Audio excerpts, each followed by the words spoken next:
ఇంట్లో మనం తినకుండా పెట్టిన ఫ్రూట్స్ అన్నీ పాడైపోతాయి కదా! అవన్నీ కాంపోస్ట్ బ్యాగ్‌లోకి వేసేస్తాము. ఎందుకంటే మళ్ళీ అవి ప్లాంట్స్‌కి యూజ్ చేసుకోవచ్చు.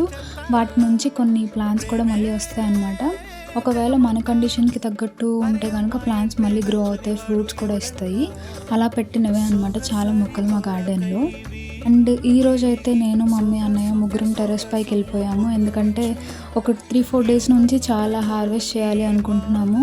బట్ రోజు పోస్ట్‌పోన్ చేస్తూ వచ్చామనమాట. ఇంక ఈరోజు కూడా చేయకపోతే అవన్నీ పాడైపోతాయని వెళ్ళి ముగ్గురం స్టార్ట్ చేసామనమాట హార్వెస్ట్ చేయడం.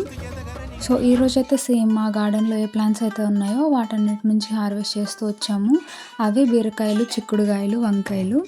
బట్ స్పెషల్‌గా అయితే ఈసారి సొరకాయ కూడా అయ్యింది.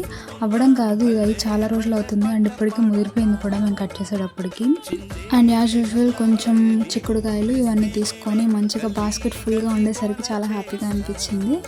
అండ్ ఇంతే ఈరోజు.